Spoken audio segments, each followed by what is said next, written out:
I got like really bad shakes after I ate, so don't know what that was about. Dude, take care of yourself, man. Get something to drink, and just take care of yourself, man.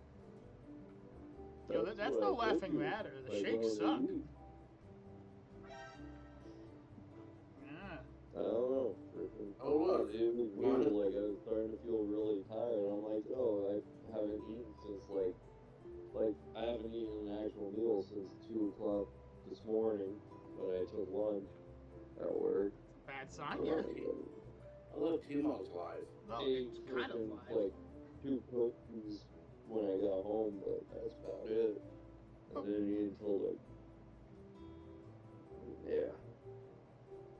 Yeah, we have a new layout for now. Yep, we do. And Necro's gone. Okay. Still here. Nope, Necro left us. It's over. I guess we'll cancel. No, we're still here. Necro's gone. We'll just cancel. It's okay. I'm here. Yeah, moron. I can hear a voice, but I can't see one. So sorry for this, folks. We'll have to catch you at a later date. Necro decided it wasn't. Nick decided it wasn't important enough to show up for the live stream, so. You know. I'm here though. Good morning, good evening, or good afternoon, and thank you for almost joining us at the Modern Sisters of Gaming. I'm Kaiju the DMK, and with me here is Juggernaut Jared. Hello. Sick and possibly sleepy DG. Nothing new. What's up?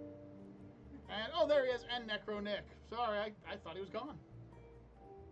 We also have the Mom Bear next to you. I'm still in call, you Luke. And we have Tiny Trish, who's currently taking the dog for a walk, so we're gonna slow down so I can recap what's going on. So first of all, spoiler to everybody else who didn't hear it, there'd be a villain amongst the group. Dun dun dun. One of the members of the group, other than DG, is actually a double agent.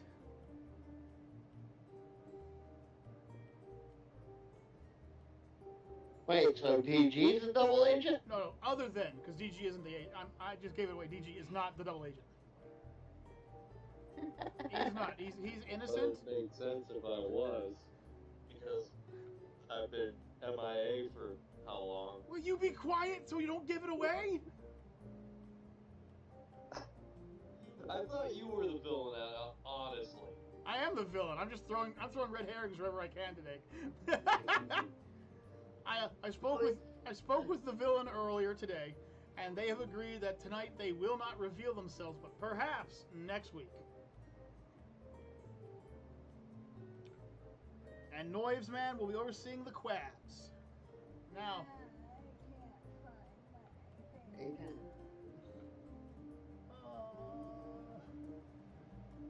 So, quick question to everybody.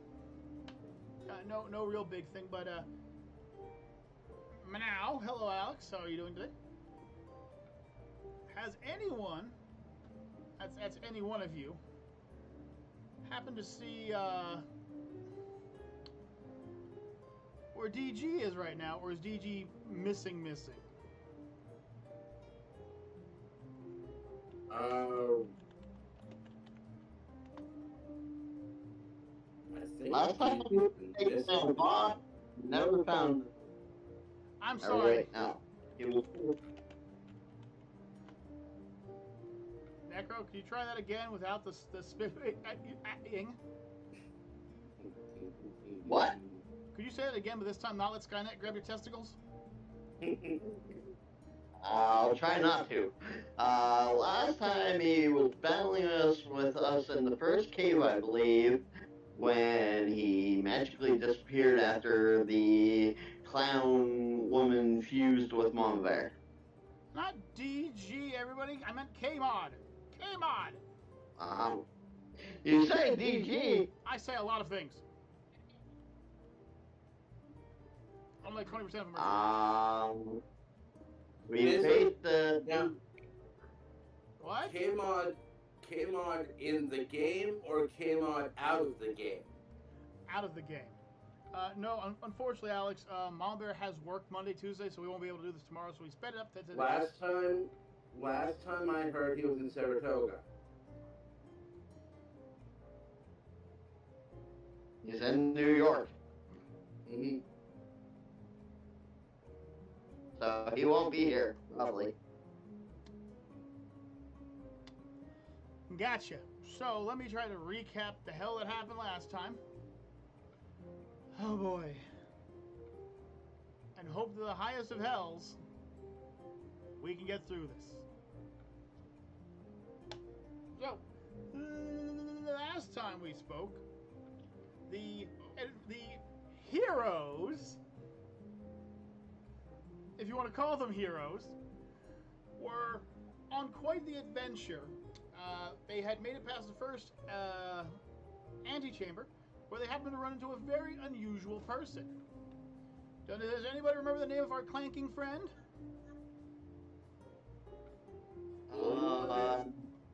William. That's right, William William. Weirdman. William Weirdman. He decided to join the adventure with his telepathy, and with his help, everyone was able to defuse a situation that unfortunately Juggernaut caused to become a little bit more severe due to lack of memory. You really got to update from that 512 memory man up to a gig or something. Seriously, you got to pop that sucker out and re-pop it back in. Anyway, the adventurers then found their way down through a few battles here, a fight here, and then into a giant temple. And in this giant temple, they ran into fishmen that one of them accidentally lawn-darted themselves into the floor, tentacles, which are usually a fatal flaw for Necro, but not this time around. And they found out that they can swim through the floor and see something horrible. Also, Necro got fish slapped by a mama bear a few times. Not that anyone's pointing any fingers or anything like that, but she did target him repeatedly with her chain lightning spell. Just gonna throw that one out there. The other thing to remember real quick is the fact that at the end, the temple slowly went back to normal with a few strange parts. The temple was completely missing. And they were just inside of a granite cave with nothing else in it. So, Necro,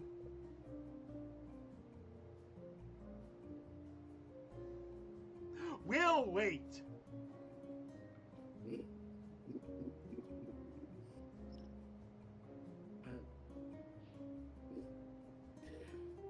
So, how you doing today? I'm fine. Yourself?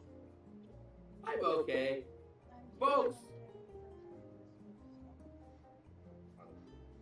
Necro, you do realize we are live on YouTube right now. So, anyone who's going to be watching this or is watching this right now is going to see you take a phone call. Professionalism at its greatest. Wouldn't be a live stream. And he's supposed to be our leader. Our fearless leader. Oh yeah. We're fucked. Motherfucker, I heard. Are we back now? All right. Now, there are also some seashell shenanigans that are involved, including broken seashells, unbroken seashells, magical seashells, emerald-covered seashells, seashells of every color, size, and shape. But what could they mean? Maybe everyone will find out in the adventure. Now, we're going to take a tiny break from the adventure real quick until Trisha gets back. She should be back in a few minutes. So, in the meantime, I would like to... You forgot about my arm. Oh, that wasn't all that important. Juggernaut just gained a giant demon arm. That sounds rather important. Yeah, I don't know. I mean, It kind of hurts too, okay? I mean, Juggernaut, I'm gonna lie. Juggernaut, you don't mind, right? That you have a giant demon's arm pulsing out of your spine, right? Or out of your arm right now? Like I said, it kind of hurts. Nah, it doesn't hurt that much. Right? It feels like I was given multiple dead arms. Oh, just you wait till you find out what it does. Alex says, I wonder what the merchant will have for them this time. A whistle for assistance in battle? A feather of single use of healing ally status? Oh, that reminds me. An important thing, not Juggernaut's arm transforming, but something happened. They ran into Subliminal, who turns out to be a half-Jinn merchant, who they bought everything from, including green herbs, red herbs, blue herbs, and he even threw in a mixing kit. Sure hope that comes in important sooner or later, and I hope everyone remembers that they currently have... What about the yellow herb? He didn't have any in stock at the time. The fuck, they're the best ones. Hey, in the original game, there was red, there was green, there was blue. Yellow came in the second game. We'll get to that.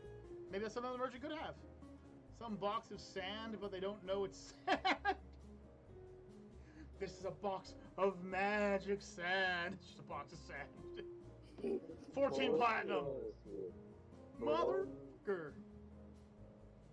The one where you want to buy something is probably one of my favorite. You mean, what you buying? Yeah. That's what I base them off of. With the magical trench coat that can hold a freaking 50 cal sniper rifle. I'm sorry. Yes, Necro grabbed hold of it and gave him quite the boost. It gave him the ability to move silently even when walking, so he doesn't have to be as sneaky, but it definitely helps. So, I mean, while we're just waiting for Tiny to come back, any questions from the viewers or anything you guys want to ask real quick before we get this started? Did we level up?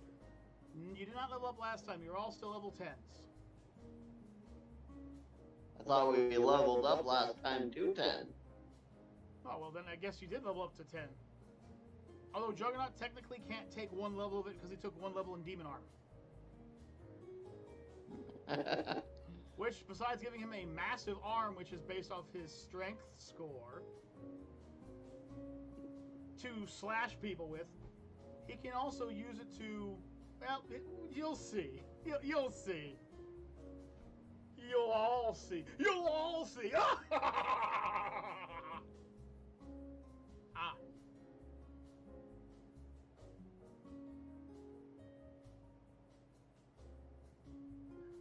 There was one town, there was two towns, and there will be a third town, yes. There will be a third town.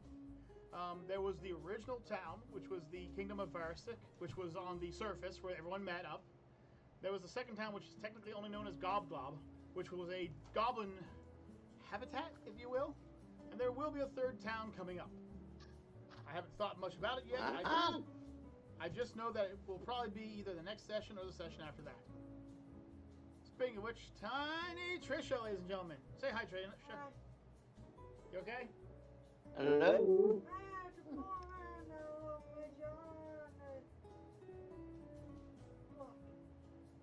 Excuse me, he prefers to be called a little person. All right, and now we can begin. So, real quick question before everyone goes. Is everyone ready to start? I can see DG looks a little tired. Nick represents the lollipop game. Okay. Would you like me to send them to you real quick? Yeah, if you don't. If you don't mind, give me 1 second, guys. Okay, never mind. Apparently, Messenger wanted to delete it. Okay, give me 1 second, guys. Hi, Jack. Hey, Necro. I just have to find Mama her class. Don't take much. Lollipop Gilbert. You're about to have a lollipop shoved up your unmentionable. Now, children.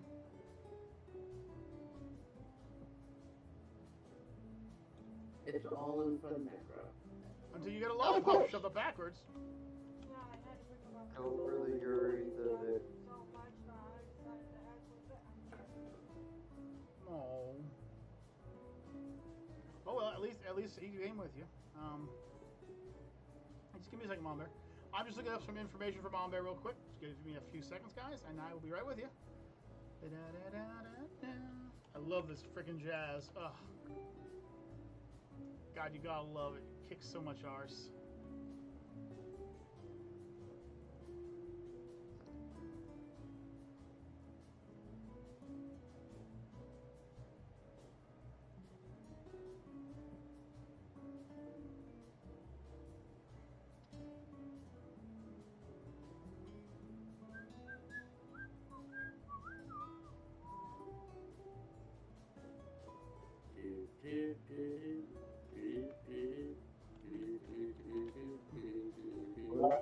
Will activate a dog. What was that? Said whoever whistled activated a dog. I'm sorry.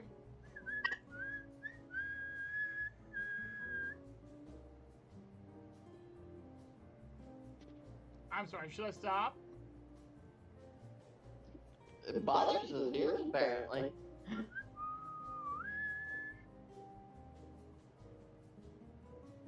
honey, this is your first. So that's for your main class. He looks angry.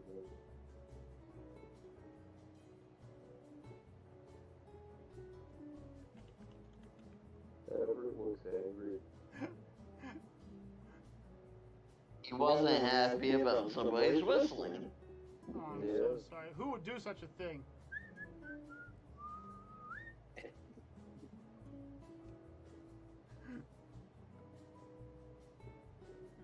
DG, okay, so here we go. DG is always tired. That was loud, sorry. Is there a session tomorrow? I missed the answer. There will be no session tomorrow. Next week, I think. Oh, man. If it makes you feel any better, the sessions are always really quick. There's the other one. And this is your other half, babe. Shoot this to you real quick. And then I'll shoot you this as well. And I'll go back to the session. Sorry, everybody. Back to you. Oh, wait, wrong one. There we go. That should be both classes. So, unfortunately for Juggernaut, I accidentally gave him a class that they've removed from the site, but I still remember it, so don't worry, Jug. Alright. So, apparently, Juggernaut also has the ability to rip open holes in the void and stick his arm through them. So he can literally... Oh, nice. Now, it only has a reach of 15... It only has a reach of 15 feet for now, but he can still just shake somebody from a distance with his claw hand, or even reach through it and grab somebody and pull them through the void. Doing so will deal 1d6 points of untyped damage, which means there's nothing to protect them from it. Which also means that if you use it to save one of your friends, they're going to take 1d6 points of untyped damage. So remember that. If Necro is bleeding out on the floor and you decide you're going to bring him to you so she can heal him, you could accidentally kill him. And if they die in the void, they don't come back. There is no reviving. I had to get over here. Basically, yeah.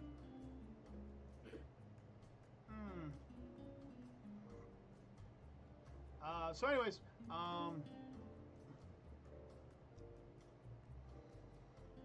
okay, so, deep breath. As the party reassembles itself inside the small, tight cave, I was going to say something else, but I stopped myself real quick. The group finds themselves in an empty granite cave. It's very small, it's very tight, there's no water anywhere, sea scales or otherwise. They can still hear, however, Grim snarl, scratching at the bottom of the climbing post trying to get up. Unfortunately, Grim snarl, he's not going to get up. He's a wee one.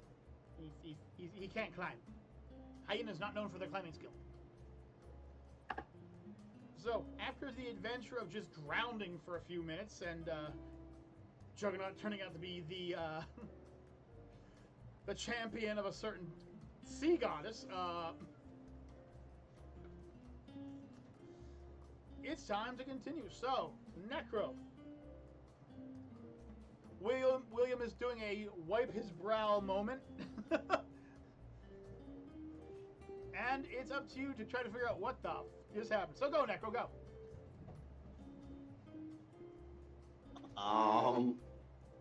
So, Juggernaut, apparently you're a champion of a sea goddess, huh? Yeah. Not the first time. Actually, you know what? To change that, only Juggernaut would know that because only Leviathan told him. So only Juggernaut knows he's the champion of Leviathan. Sorry. I just remember. Juggernaut, go!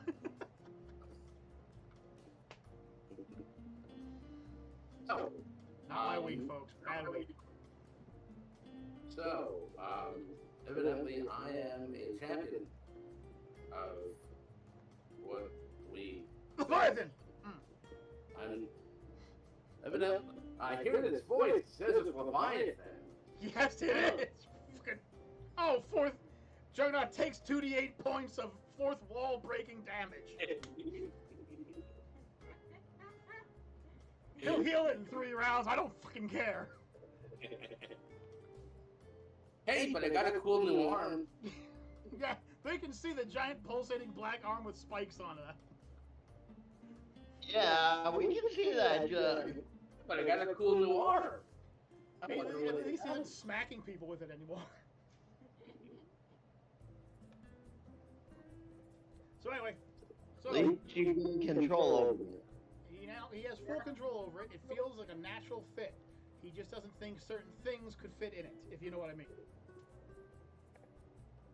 Y'all know what I mean.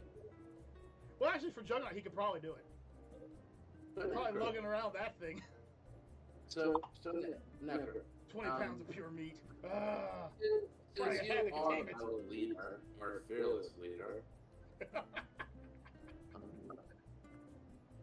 what should we do? Where should we go? I don't know. All I know is it's a granite place. I don't know if there's any other way through or if just going back down is the only way. I have an idea. How about you do a scan?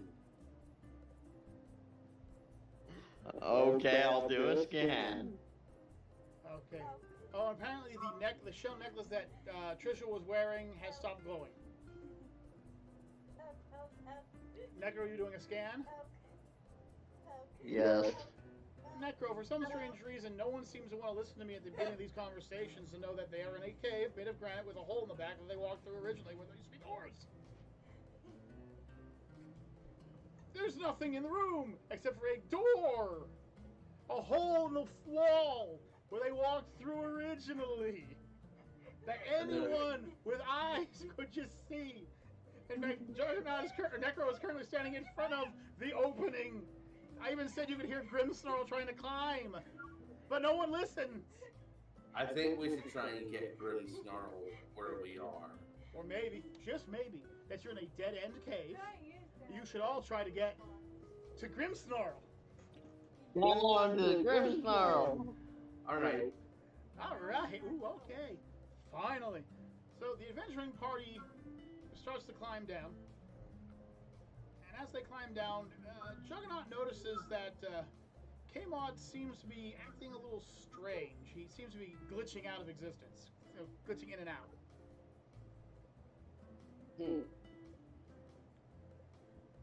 That's weird. Everyone gets down to the ground floor. And K-Mod says, alright guys, forward to adventure. And begins walking towards the next part of the adventure.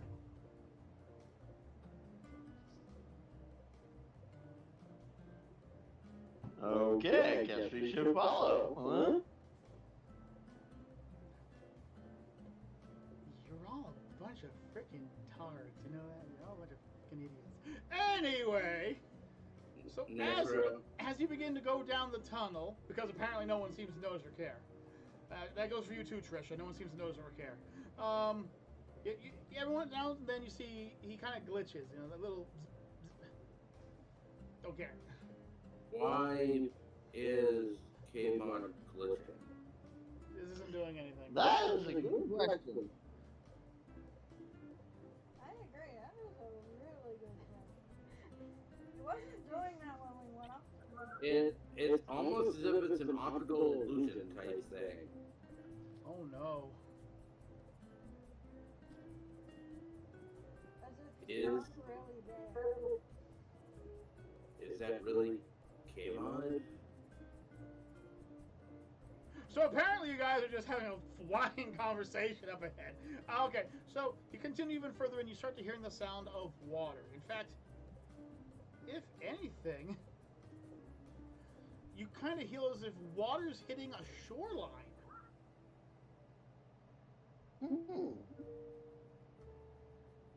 That's intriguing, seeing as we're underground and there shouldn't be a shoreline. Yeah. Yeah. K-Mod says, "Verily, I hear the sea," and begins walking towards the ocean. Or what he thinks is the ocean, rather. I mean, I know you have underwater breathing, K-Mod, but, I only want a chance that, man? K-Mod turns around and goes, "Who the hell are you calling K-Mod?"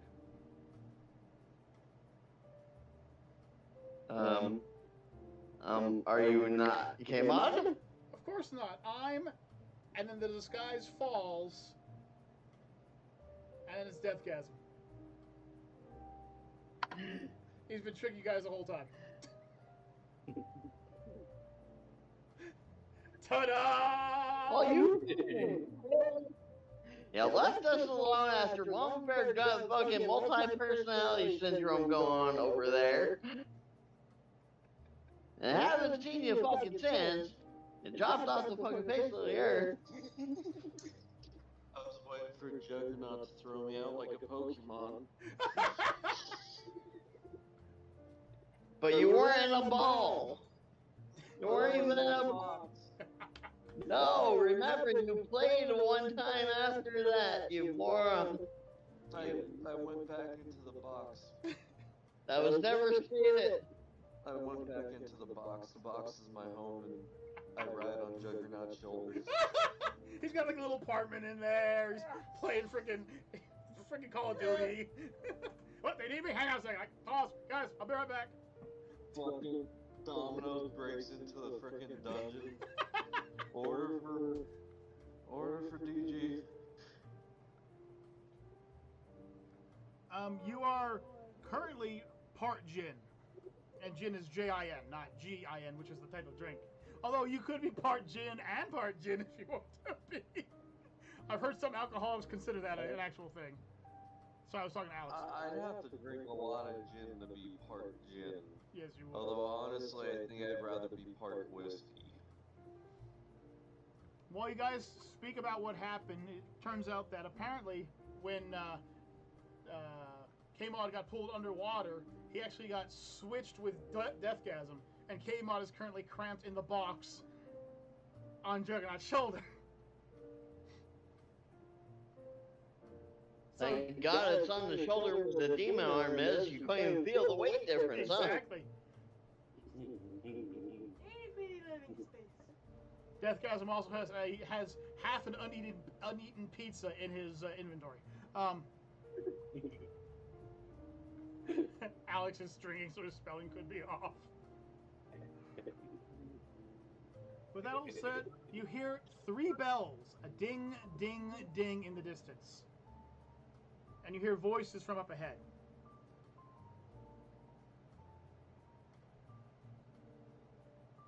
Huh. Well, that sounds kind of ominous. 3 bells was a sign that a ship was either coming in or leaving. That's what 3 bells was. Ding, ding, ding. But yes, it is really strange and ominous. So what do you do, O fearless leader? Well, I say we, stealthily move towards it and investigate with sneaky. By stealthily, do you mean running forward at the top of your lungs screaming, or actually stealthy? Stealthy. Gotta make sure, because I've seen your stealth before. Anyways, so the group begins and crouches down, and they slowly make their way to the entrance, where you find that there is literally a dock underwater. Or, sorry, underground. There's a dock with a large ship pulling up to it, and brilliant water that happens to splash on the shoreline and gives off a glowing of bioluminescence, as if small creatures are being thrown upon the black sand.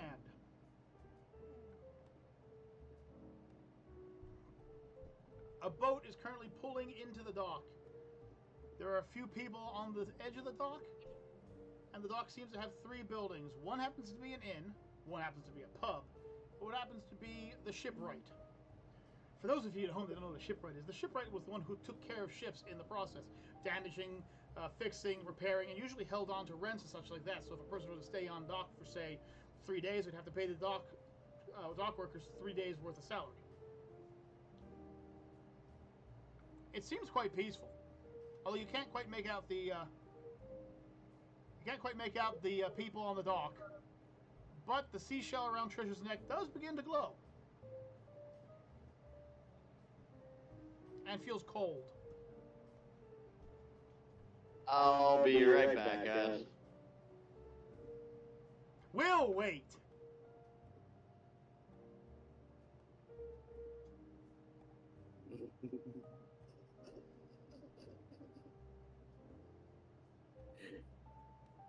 The look on your face. I can't see it. I'm staring at the camera.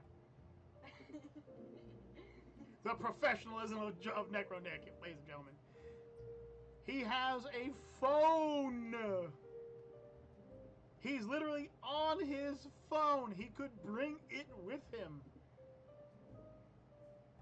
I think he has to help some people inside.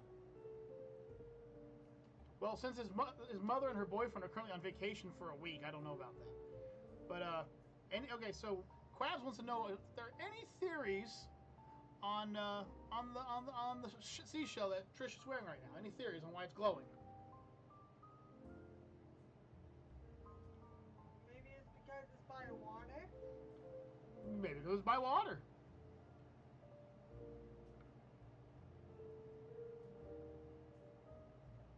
Anybody else? No.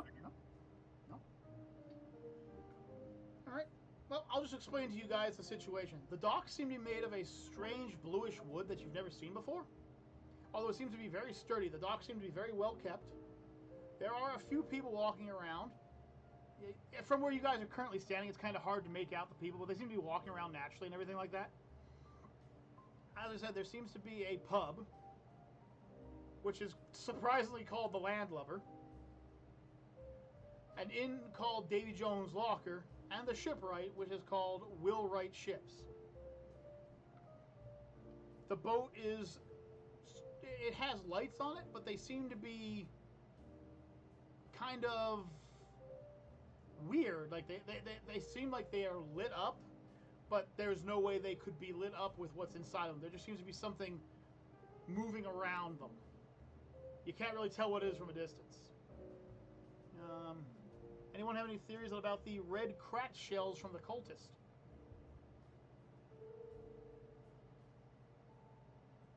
Similar to the blue shell that Trisha has. Mm-hmm. But remember, it got hotter the more somebody lied to them.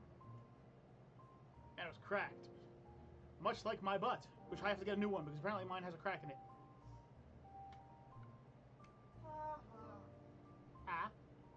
Dad jokes. I'll be home. I have to do it. Yes, rim shot. I love it. All right. I actually thought The crack in the red shell could be something that is causing it to, if someone's lying, it originally may not have done that, but with the crack in it, it's malfunctioning.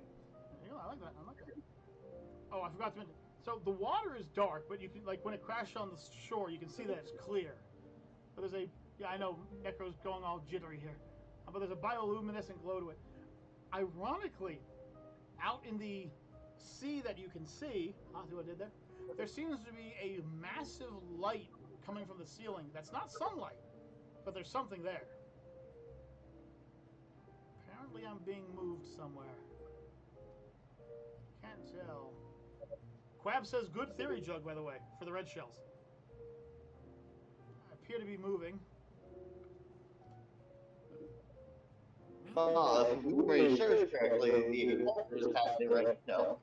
There's a voice coming from the darkness. I also heard Skynet for a second. Yeah. Not you? That would be me. Okay, now I can hear him. Yeah. We can kind of hear you now. You're kind of drifting in and out. I think you need to stop moving through the house. I have the same problem with my house. If I'm talking to somebody on the phone and I'm walking through it, I'll come in and out of it because of the damn age of the house. Yeah.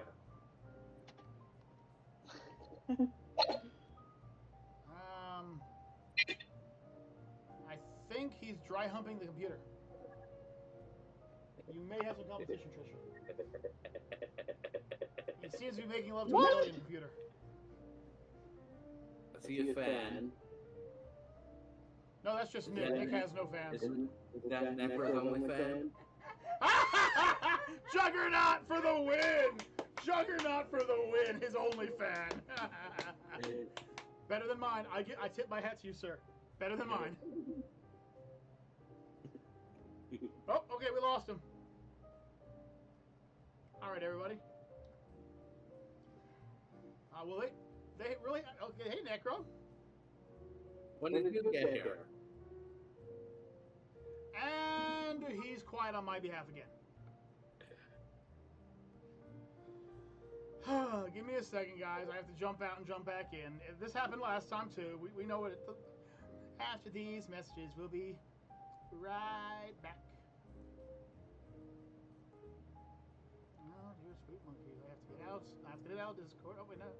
Necro, speak. Okay, not yet. Okay. I have to close this down, then I have to reopen it. And then I have to go back to Discord. Because apparently Necro, whenever he plugs himself back into his computer, doesn't seem to work. Just give me a second, folks. Hello. Now I can hear him. Yay. Somebody must have shown up at the house or something. Yep, probably. So hello. This happens every time Necro goes from his damn phone to his damn computer. I swear to you. Every time.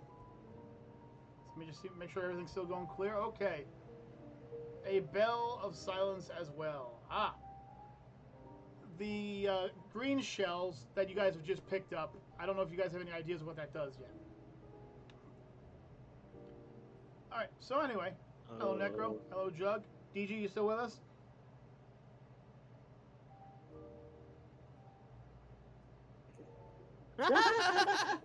So anyways, so Necro, as I explained to everybody, the water seems deep, but you really can't see it because it's pitch black in the area you're currently in.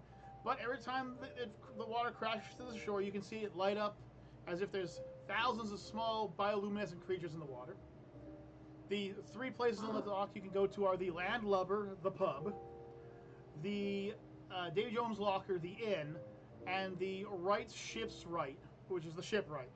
There's also a boat that's just pulled up. Not a large ship, probably able to hold about 30 people on it. Okay. So we were waiting for you. Oh, wait, maybe I should show my face again. That's who's missing. I'm missing. Probably. I'm the one missing. Yeah. Yay! Now can I jump in real quick? There we go. Hi, everybody. I wish I was. I really wish I was. Okay, so. Do you really? Yeah, sometimes. Sorry. Hey, give me a second. I'm stretching, dang it.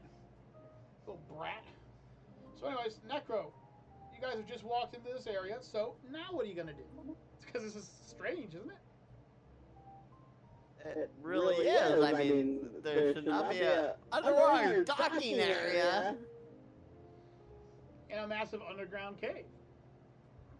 Right. Tiny Trick I mean- is the obsession of poking the narrator. It's really not doing anything. Now, if I weren't narrating, it probably would bother me, but right now I'm focused on the actual event. You hear It's strange that it's like another city, too. Just to give you guys a hint, this is not the town I was talking about. This is just a dock. Okay.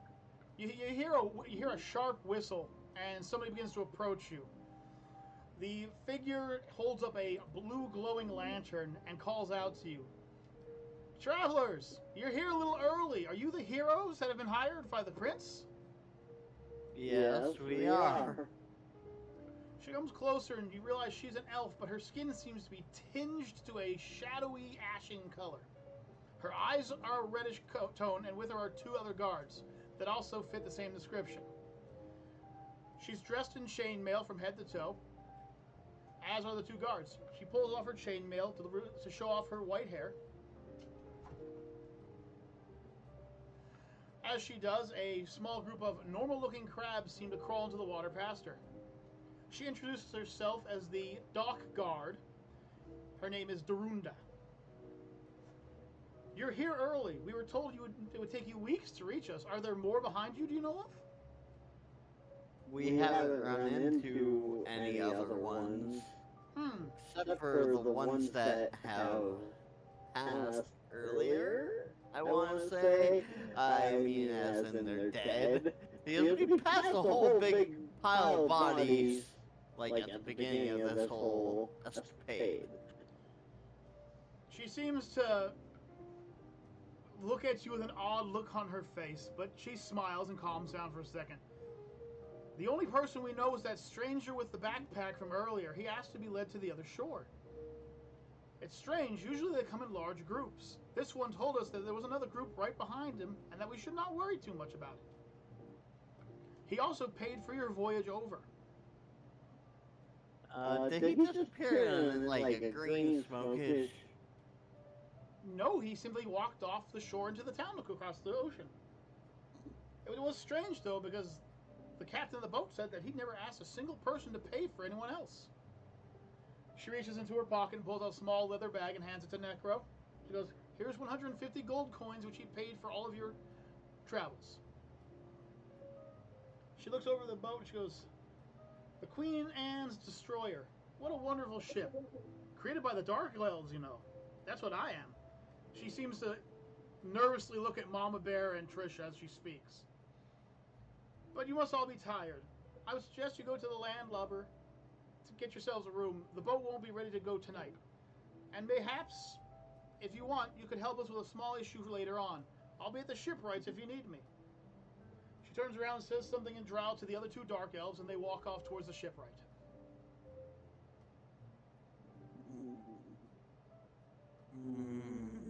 Hey, Necro. Yes. How about we go to the bar and see if we can make some more money? How we can't make money at the bar? Ain't that where we spend money? Let's see if we can hustle some people at the bar. I mean, if there's a pool table there, I definitely can. Says the man with giant demon arm. "Don't worry, I'll play fair!" What tentacles you store? Don't worry about it. Has all the aces behind his back at all times. Oh, look, 4 aces again. Ah, surprise, surprise. Oh, I'm sure we could all use a drink. Yeah. Yeah. Okay.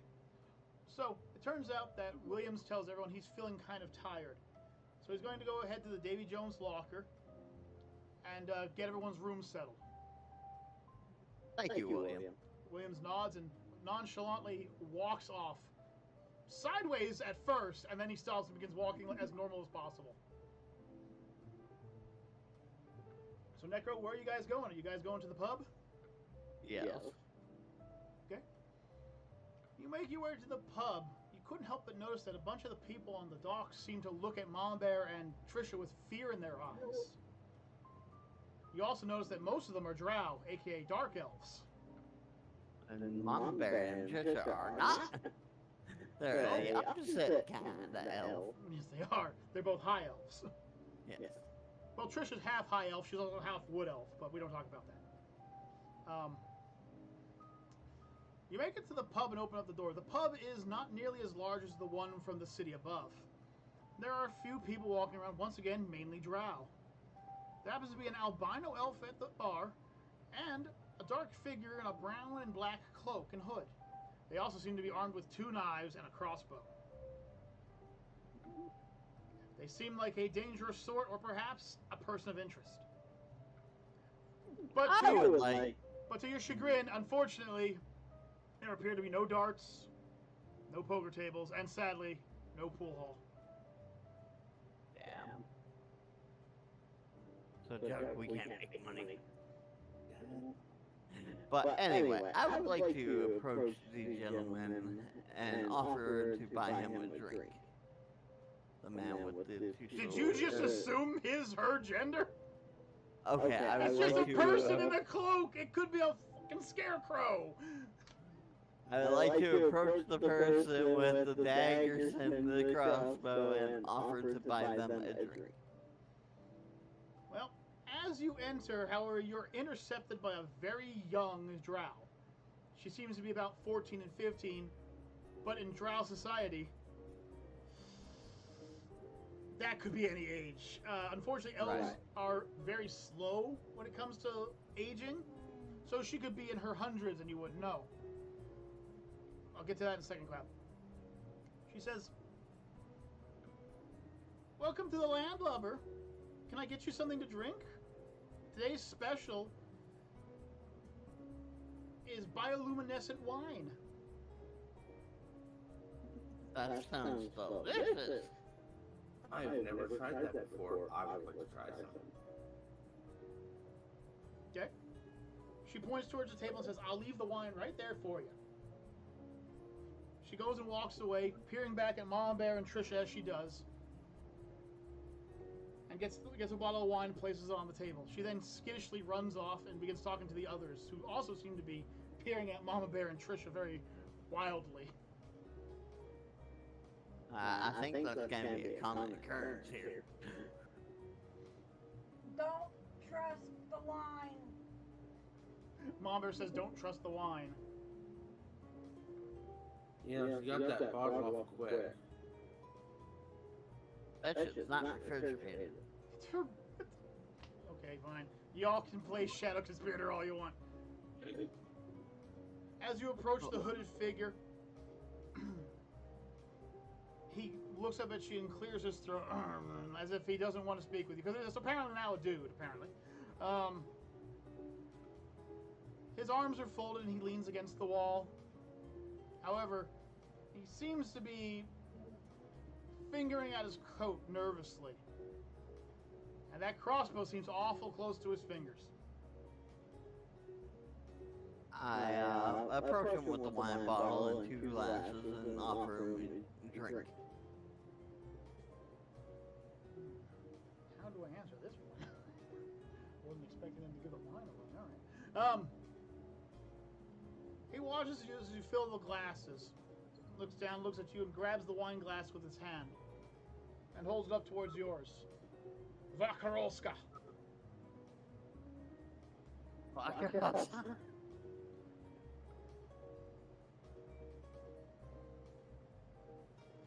He takes back and sips the drink down with a smile on his face, relishing and enjoying the flavor.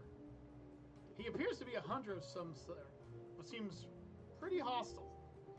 He seems like he doesn't want to have the conversation. However, he puts down the glass and says, "Common?" Common? "Ah, you speak common." Yeah. He mutters something about illiterate goits. Well, technically I speak other languages. I can actually understand those languages. I just can't remember which one. The fearless leader, ladies and gentlemen! He has trouble keeping them straight. Can't even read his own languages. Alright. Listen, I'm robotic. I got a lot of languages. Yeah, bad language is one of them. Anyway. It says, "Strangers, you seem to come at an odd time and with odd companions."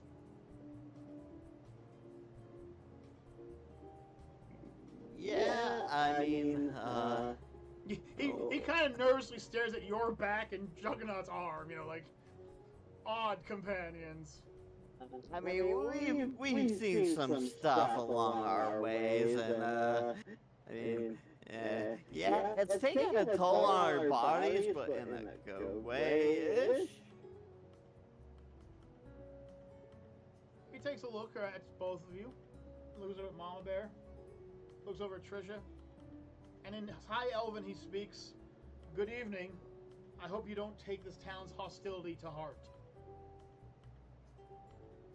No, I'm used to it. Which is actually true due to the fact that the Drow and High Elves did have a war where the High Elves were actually able to kill one of the 2 goddesses that the Drow worship.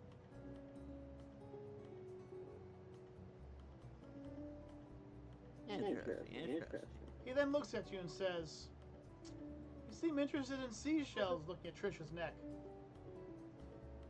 I'm looking for the creator. You wouldn't happen to know who gave you those seashells, would you?" Some merchant.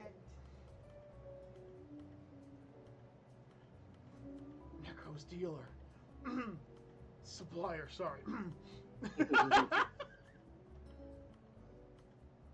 Yes, you got it from my dealer, man. Gotta find him again. I need more shit. Oh, Beetlejuice, Beetlejuice, Beetlejuice. Showtime. They actually made a musical. I am no longer talking to you about that. This conversation now ended. The conversation that you were just about to start has now ended. We are not having this conversation. No. But I didn't watch it. I'm good, because I don't want anyone to watch it. It sounds terrifying. The room seems to get slightly livelier as more and more people seem to come in. However, they all seem to be staring at Mama Bear and Trisha. Some with nervous gazes, some with gazes of anger, and some with gazes of amazement or perhaps idolism, as if they're amazed to see such creatures. I decide to buy a couple of bottles of wine for, like, you know, the rest of the crowd. Drinks are on me kind of deal? Yeah. And make a toast saying, hey, we're all friends here. There's no need to look or feel They worried. can't hear you over cheering at the sound of free alcohol. Well, there goes our bill fare. That's some pretty expensive stuff. But anyway, Listen, come out of my purse that we, after a quick round, the hunter leans forward on the table and looks directly at Necro, dead in his eyes. I'm very interested in this dealer you speak of. Do you know where that trader went? Unfortunately, well, before he left us in the tunnel ways, behind, you know, there, probably, a few friggin' million clicks behind, he touched me and gave me some nice sneak abilities and gave me my stash, and then he, you know, smoked his way. It was like Cheech and Chong up in smoke, you know. And you stole my joke, Necro. One more time. What? After mentioning the trader twice, you happen to notice a small haze starts coming through the cracks in one of the background walls. Hey, I might actually know a way. Hey, sub, you around? Perhaps you should call out his profession one more time. My dealer. Perhaps his actual profession with a T. Merchant. Hey, my trader. No.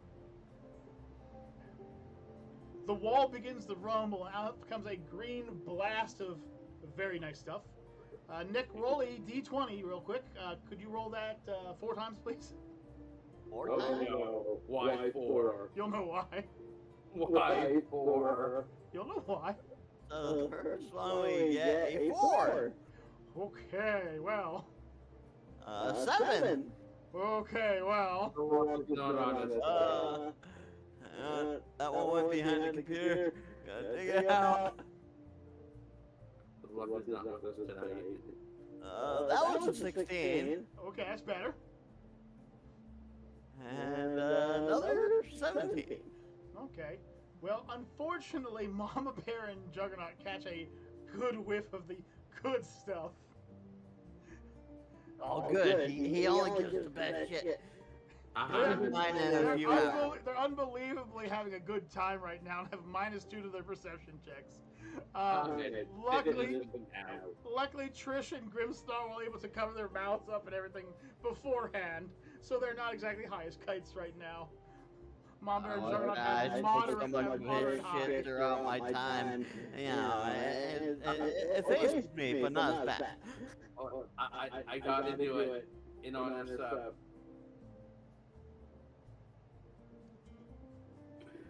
There you go, hitting the good stuff. So, out of the smoke once again arrives our favorite trader. However, the second he appears, the figure unlatches the crossbow bolt. Turns and says, on behalf of the Crocs, please put your hands behind your back. and aims the crossbow erringly at Sub. Hey, man, he's cool. He's cool. He's actually only a traitor. Is that traitor with a TRAIT or TRAD? Well, I don't know. He's one of those. I can't tell you which one, but he's one of those. Okay, give me 1 sec, guys. I'll be right back. I have to do it. I need to get a drink. I'm sorry. I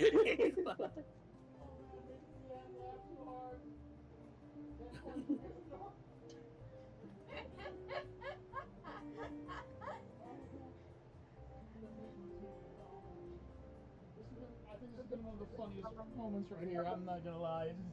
Oh! Oh man!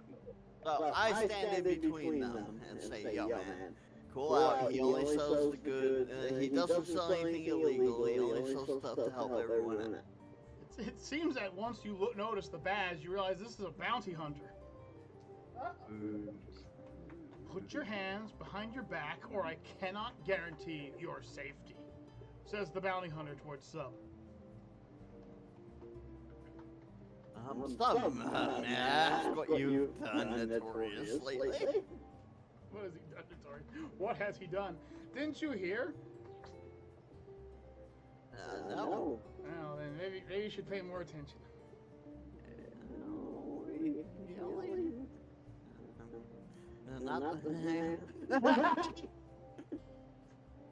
I mean, right now, Mom Bear and Juggernaut are having the time of their lives. They're like, oh, cops and robbers! Kind of bounty hunter. Juggernaut's high-fiving himself. The trader goes, what's with the bounty hunter? I haven't done anything wrong. That's what I'm saying. What's his crime, bounty hunter? Mama Bear's trying to put makeup on Grimmsnarl. Why is there a bounty on Sub's head? Poor Grimmsnarl. 1 second, I gotta wait for it. It's happening over in the text. It's happening in the text, guys. We gotta wait a second here. Oh man. That's pretty good snarl. What are you doing with Grimmsnarl? Run, Cody, run! Yeah, run! Oh. That's not running! That's the opposite!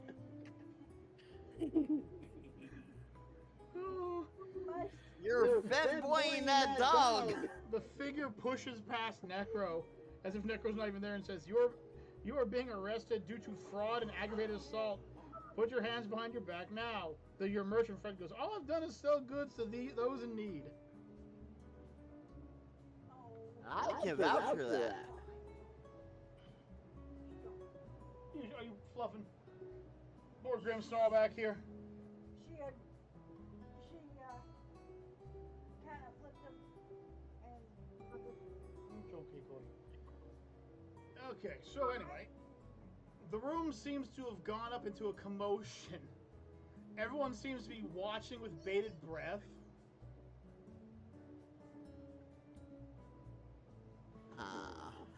I mean, can anyone go with me that this man here has only served us goods that we needed? Yes. I'm talking to all the patrons.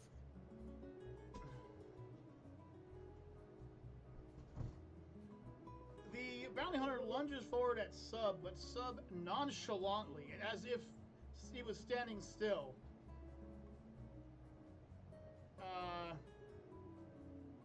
disappears in a puff of smoke, saying, "It seems we have to talk elsewhere. For now, I must vanish." Okay, buddy. But as he does, he throws Neko a whistle and says, "Whistle to call me for my wares," and disappears. The bounty hunter, of course, thuds into the wall, missing him by that much. Guys, I think we need to make our leave. Wait, there's 2 women in my house. They're giggling and there's whipped cream. I think I need to turn the camera off for a moment. I think you need to keep that camera on. I knew somebody was gonna say something. I think we need to leave because I have a feeling the bounty hunter is going to come after us. Well, wait, you're gonna have to wait a second. Because right now, it's kind of hard for you to leave, seeing as there's been a crowd of people in the room now. The place is filled quite up. There's drow everywhere.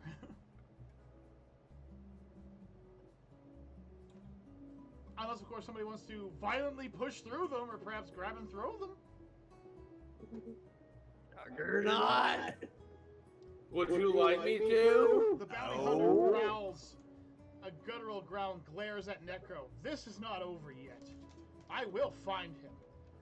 As he walks out, he screams, "Damn it," and vanishes into the darkness outside. I try and put a tracking spell on him. Well, I mean, you can, Mama Bear can, but it's a little too late. He's vanished into a dark cloud too. It's strange how they can all seem to vanish into dark clouds, isn't it? He must really got the good shit. Oh, I keep hearing his rocket man in the background. Oh my goodness, Mama. Putting that all over your nipples like that? Oh my goodness. Let me look it up.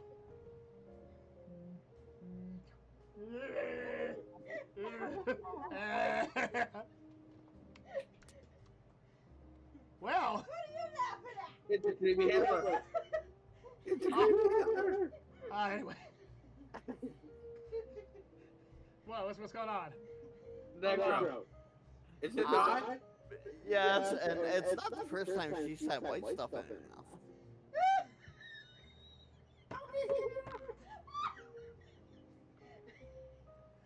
So anyways, surprisingly, however, the room You got chucked down over Yeah, there's a jug down.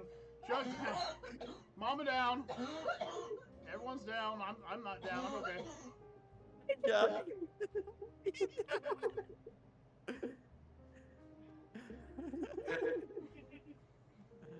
What? I'm good.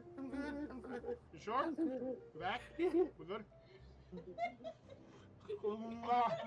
Oh, you're gonna have to use that tongue. Yeah.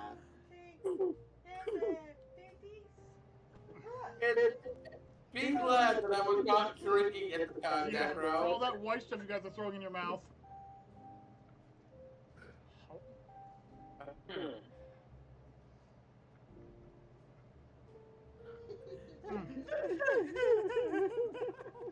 I apologize, folks. I do. Mama Bear's birthday's on Monday. Mama's birthday's Monday, so. Happy birthday, early Mama Bear. She's gonna be 21. Haha. Again. You cool, Judd? 44, I want to say? What? 44. No! Oh! Come on, Mama Bear doesn't look a day over 18, okay? Well, I know she's older than Kyle. I told you, she's 24. You said 21. 27. Anyway. Actually, Alex, you and Krabs can actually have a conversation, decide to be your characters. We can do that. There's a cheer, and one of the girls screams, "The High Elves have protected us! They've saved us from the bounty hunters!" And they all begin cheering at the two High Elves. Yeah. Apparently, something's going on.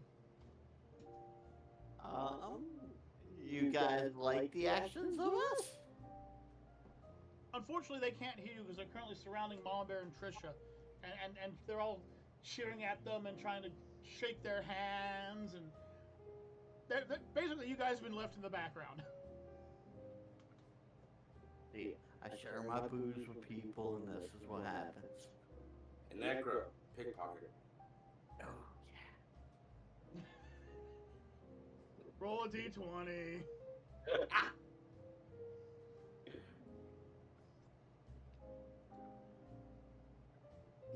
12.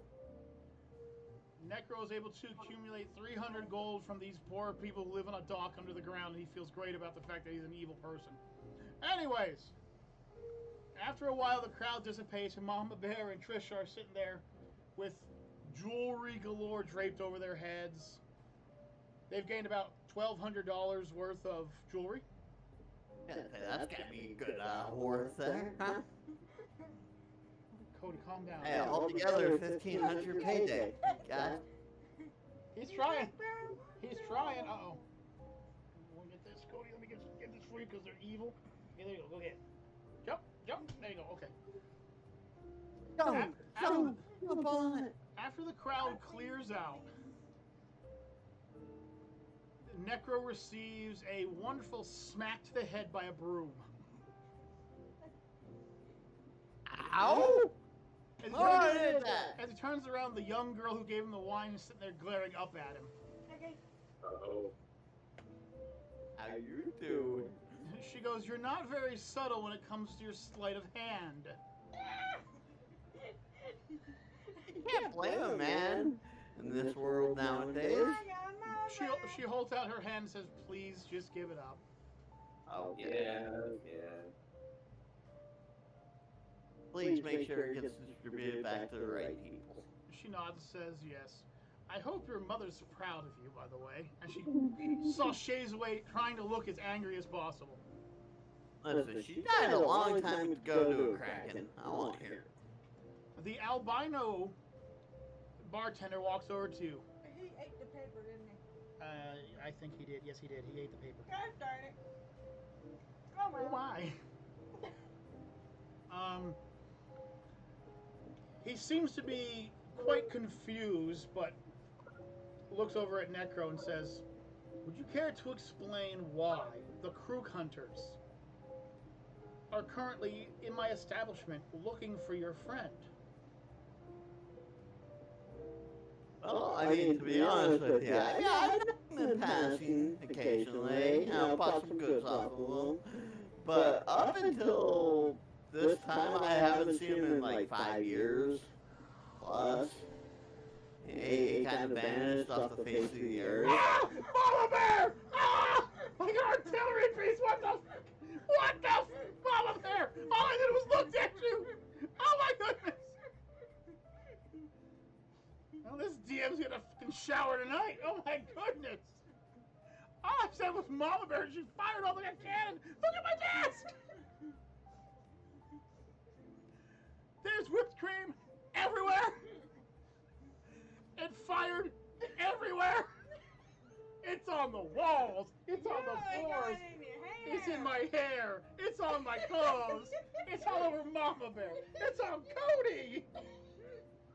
It's on the tablet! So, note to self, don't It's trust in my Mama Bear with tea! your drink. It's floating in my tea! I'm sorry, buddy. It's on my hands and I just smeared it into my beard.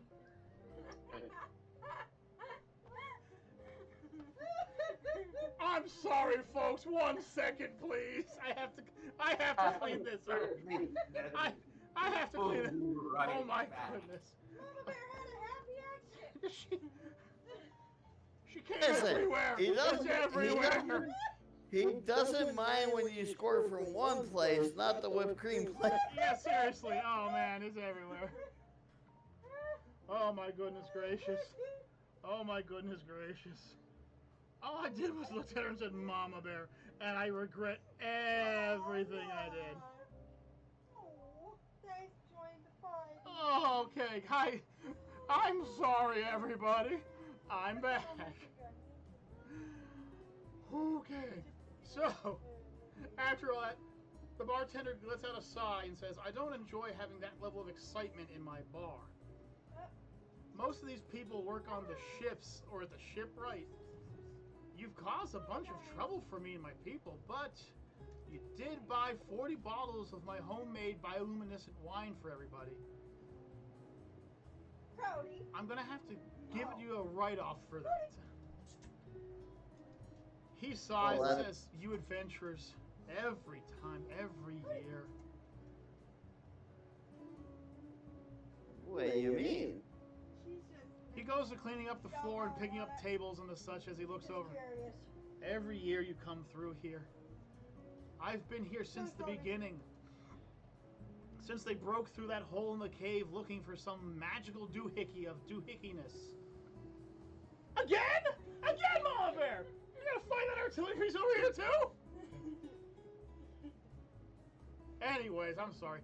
Mama Bear apparently realized. Hey!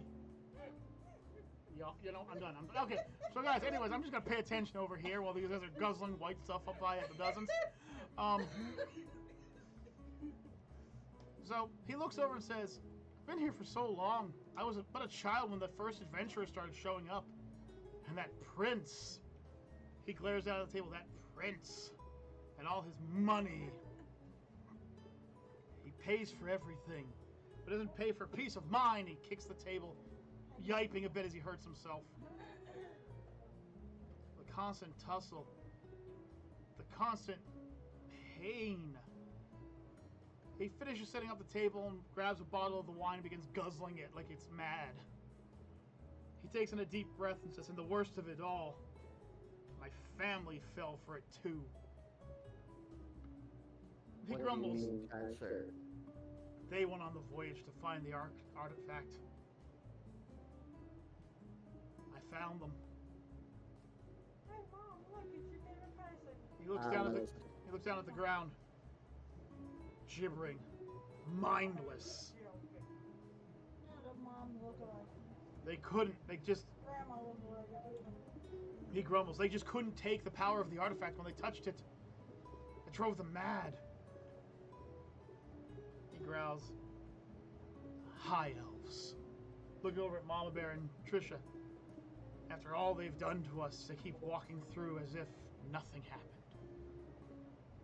He finishes up the bottle and throws it on the ground and growls and drow to one of the girls on the other side of the counter who comes and cleans it up really quickly. He looks over at the ground and says, I'm sorry. I shouldn't take this out on you. Just how many of you adventurers are going to come through this time? How many fights will we have to break up? He grumbles and slowly walks away, just talking to himself. Well, for your sake, we'll try and leave in a hurry.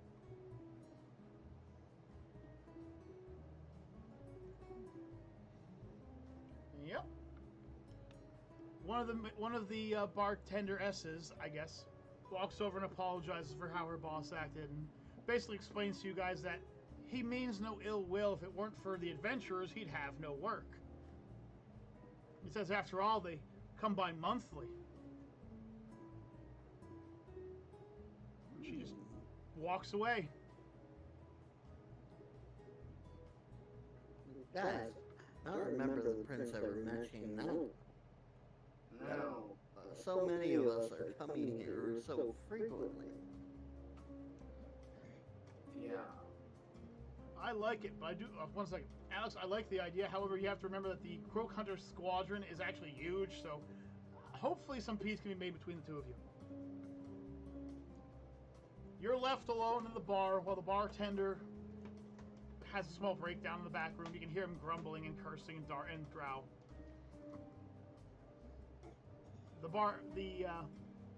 Waitress. There's the word I was looking for. The waitresses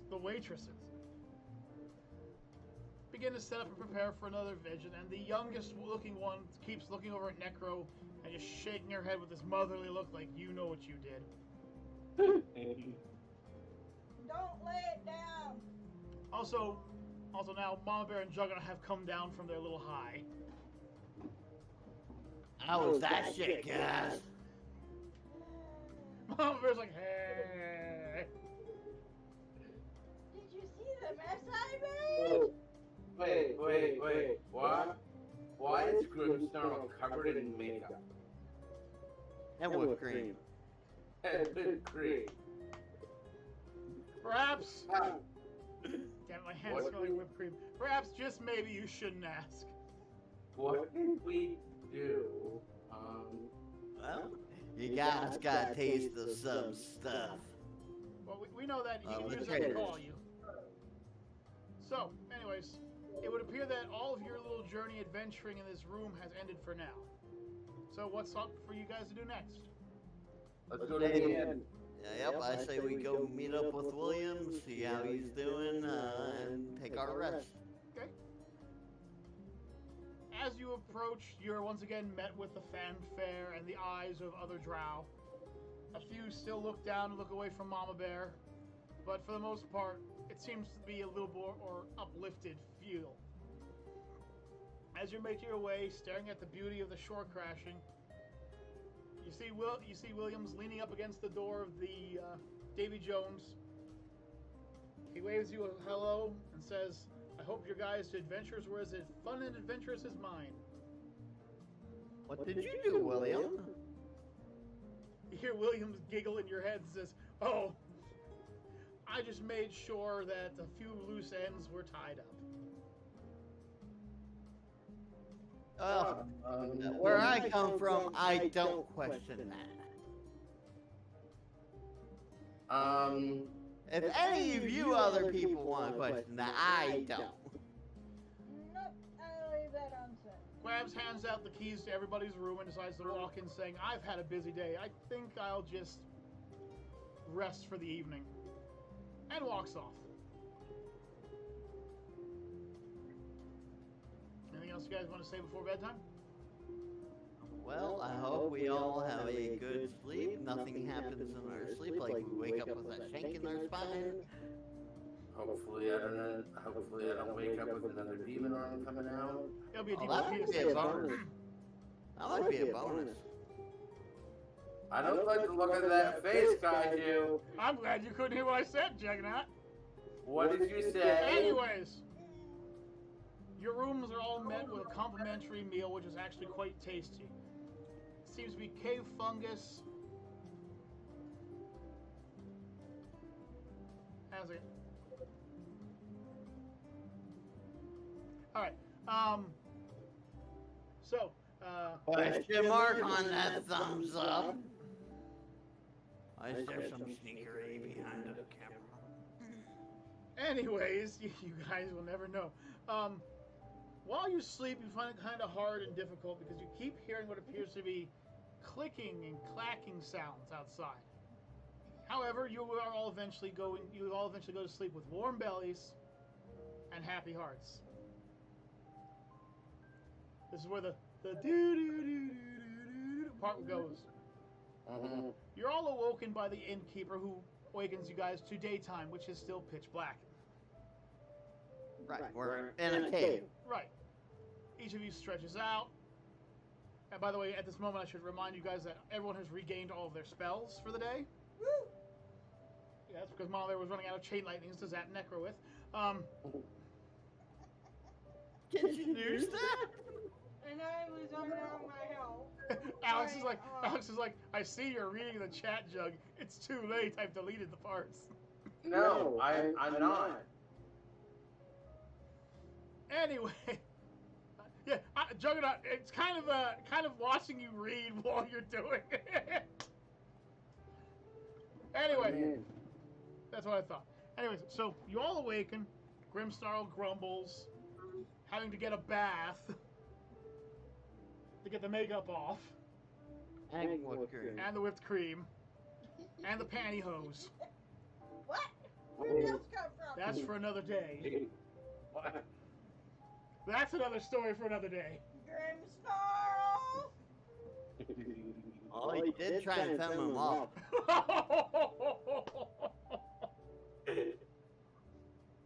You all meet on the beautiful morning, which unfortunately underground means it's still pitch black. However, you have noticed that outside, several glowing mushroom-like objects have bloomed out of the ceiling, making it seem just a little bit less dark. I say we go talk to the ship maiden there that said that she might have a job for us to do. Right. Along the way, you notice a Quab walking by. He has a monocle and a top hat. He gets into a tiny boat, I'm talking really small, and rows off into the distance. The shipwright is full of action, and you can hear screams of joy, callings of arms, and all kinds of other things. Such as, Move, you idiot, or you're gonna get hit with a massive boat. Understandably. As you enter the large building, you notice people scrambling everywhere. However, it's not like a panic scrambling, it's more like they just want to get their jobs done.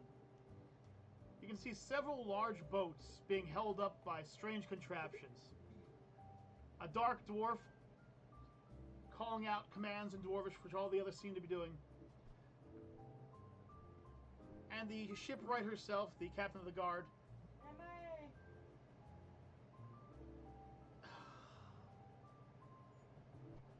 slapping Trisha upside the head. No, I'm just kidding. She approaches you. She approaches you and says, hello, hunters. I see that you decided to stay at our 5-star hotel. She smiles. It's the best in town. Ha ha ha ha. She's attempting to make small talk, but you can tell that she's not really good at making small talk. Funny.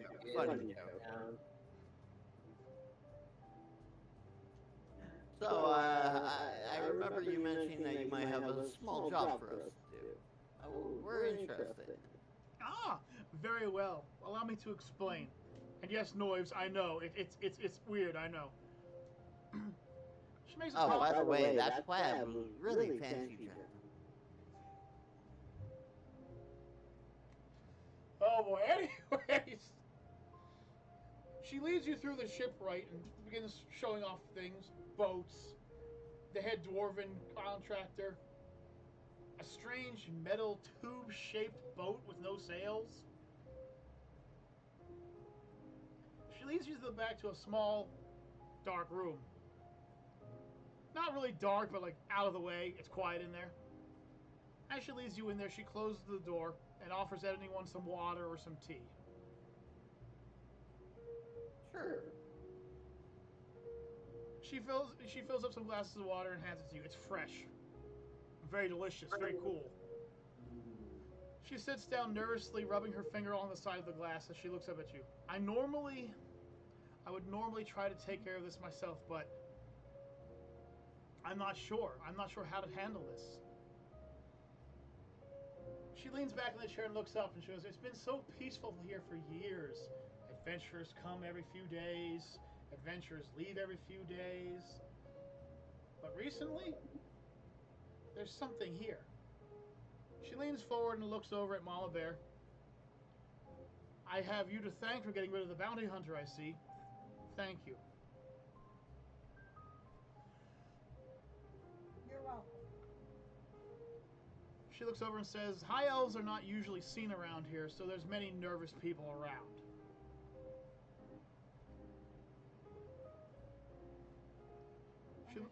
She also looks over at a small crate and says, oh, and please don't mind Jerry. A small brown rat is sitting on top with a top hat. He looks like a cute rat. Cute pet. Thank you. Recently, we've seen something under the water. It hasn't actually... And Death Gasm! Oh, he's a witch! And He's Death a Gasm! witch! Oh, I got one question for you. What's that? The thing you said before,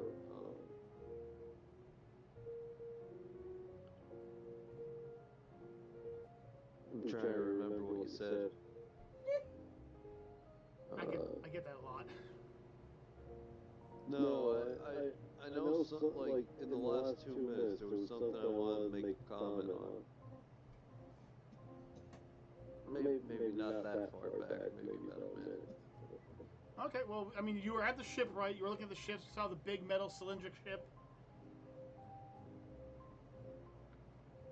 Quab in a top hat? Okay. Yeah. She says, at first, we noticed them near the ruins. There was a location here where they used to do research, but it sadly sunk many years ago. The cave actually collapsed upon it. We thought it was the will of the cock, but we don't know. But recently, we've noticed lights, and they're moving. Says, I don't think it's anything to worry about, but recently, they've been getting awful close. Sometimes Are they they like regular lights, lantern lights, or could they possibly be glowing eyes? She looks at you and says, unfortunately, it could be any of the above. She leans back in the chair. We've gotten many comments. People have heard drilling. People have heard underground chatter. Oh yeah, I've been hearing the drilling a lot. I mean, Deathgasm does have amazing hearing, so I get. Ha ha ha, Deathgasm! Ha ha ha, I get you, you jerk. Anyway, You caught onto that one earlier. I fell into that one, hook, line, and sinker. 10 points to Deathgasm for that one, I fell right into that. The drilling's the name of the weapon he uses in the hunt. Oh boy. Walked right into that one. Right into the wall. You should have saw by the head slap of me. She says, but they move. My second hunt reference of the night. Yep. Let's see if we can go for 3. Well, we might have been able to if you weren't asleep. Anyway. I think me waking up out of a coma was better Sam Raja. That was pretty funny. Jug, you okay there? Yeah. Okay. Necro. What's going on, man? I think Jug is. Wait a minute. Jug? Jug's moving. Necro, move. Necro's not moving on my camera. No, he isn't. He's frozen. I mean, he looks very peaceful and content, doesn't he? Like, he looks like happy. And now we've lost Necro. Hello. Necro, we've completely. You're the squiggle squares. You've become the squiggle squares. You become the square dancer. Ah. Whatever it is, it has slowly been getting closer, she says. The other night, someone says they saw a metal monster come onto the shore. And she looks down again. I found what appeared to be footprints and... how do I put this? Quab prints as well. Massive footprints, she says. Like an ogre's footprints. Made of some kind of massive boot or something. Whatever they are, we don't know what they are, she says. But what I do know is one of the little girls on shore, it reached out for her. And I can't have the children of my town living in fear of whatever these creatures were. So what I'm asking, you don't have to, she says. You don't have to, but it's getting close to the time where they would be coming close to shore. Of course, she looks up and she says, it's always dark around here. Oh. For us, it's currently what we would consider nighttime. Most of the villagers will be asleep. But for you, this would be daytime. Hence the day blooms, as she points up towards the window where you can see one of the mushrooms glowing. However, if you could just... Like my life or night shift. Yeah, basically. She says, if you could just take a look, maybe, we would feel so much better. And there could even be a bounty for finding out what it is. Can you hear me? I can hear you Can now. you see me? Hi, Necro. Now we can see and hear you.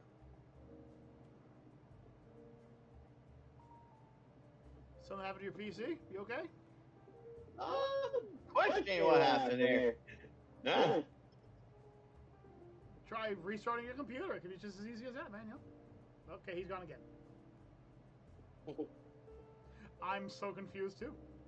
I have no idea what keeps happening. I guess we'll wait a second. We'll wait. It's just we're just gonna wait a second here. I'm just gonna remove this, and I'll just add a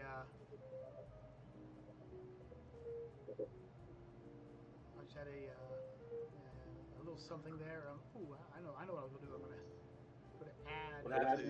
Supercomputer having a hard time.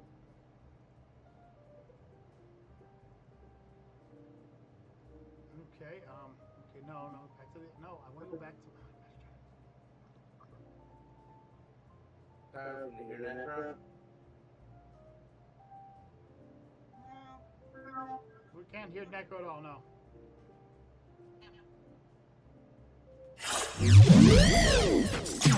Can't hear you, Necro. Sorry about that, Alex. Trying to figure out what's going on with Necro over here. I can see him. Hi, Necro. I see you. Can everyone else see him? I'll try getting out and going back in again. Necro, give me 1 second. Okay, 1 second. No. 1 second, No, Chuck. He's gonna try reconnecting his back on his computer. Okay. Tell me when he's back on the computer so I can switch out and come back in again. Because you know I'm not gonna be able to hear him. Juggernaut, why are you a peed off Wiccan, man? You're not peed off. The Deathgasm Cam. Oh yeah. Necro? Okay, 1 second, guys. Be right back. This happens every damn time. Every effing time. Every effing time. So unprofessional. Hello. Hello again, Necro. How are you doing today again, Necro? I'm good. How about you? I don't know anymore, man. I don't know anymore. My one question is, why does he keep coming in general music? I don't know. Who? Carnival. Oh, okay. Sorry, Krebs. I didn't know. Sorry. It's not Croak, it's Croc. That's how you say the name of the group. Okay, we're back, folks. Okay, so Necro, did you hear what we were talking about? Radio camera. Oh, give me a second. No, I did not. Okay, so long story short, there seem to be lights that are coming towards the shore, and it seems to be getting closer and closer. The other day, one of them came out of the water and tried to grab a little girl off the dock. She screamed and it ran back into the water. They found massive footprints of both Quabs and something even bigger. And she would like you to go look at it, and if you could find out what it was, she would even be willing to give you guys a bounty on it. Bounty. I said we go looking for these Quabs. Is it a standard bounty or a wild card bounty? Yes, EG. I said we put butter on them and feast.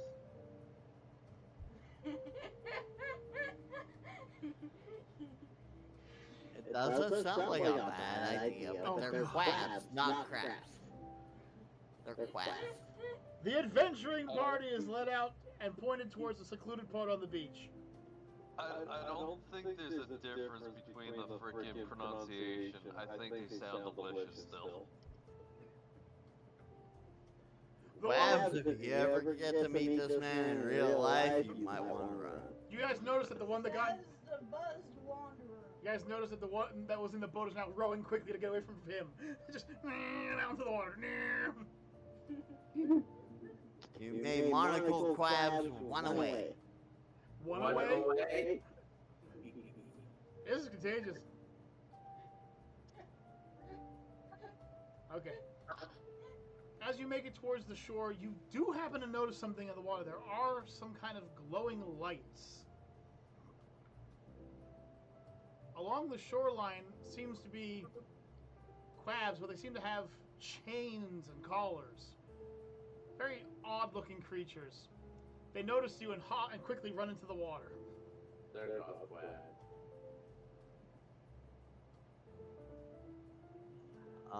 I say we should try and either attempt to go into the water after them and to talk and see what their intentions are, or try and find a way over to that side of the island. Okay. So, which one do you want to do? Do you guys want to go into the water with the unknown creature that's possibly in there, or do you guys want to try and skirt around and try to find a better way on land where you'd have the advantage?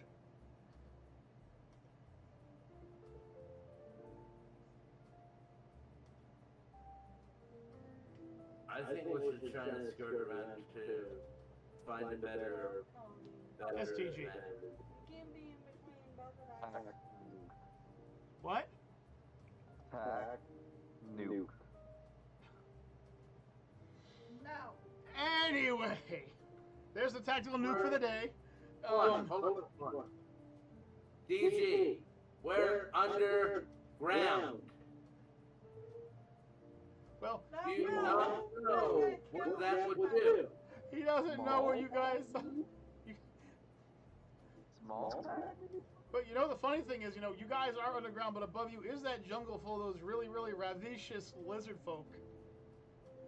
A nuke drops above ground before it reaches underground. Rubbing your leg and his ear. But the, You ever hear of the bunker breaker?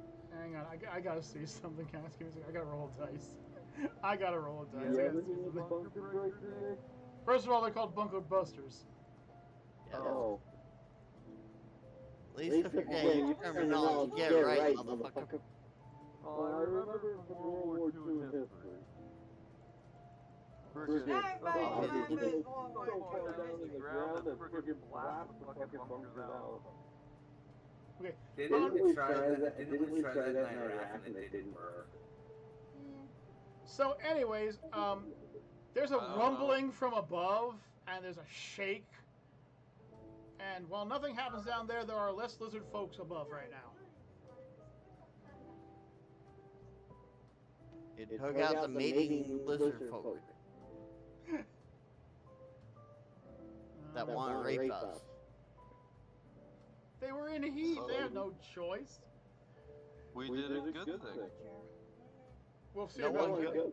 We'll find Yeah, out we'll later. see about that. There's also a nuclear wasteland up there now. Oh, Have a scratch in the we'll middle find of my out. back. I know why.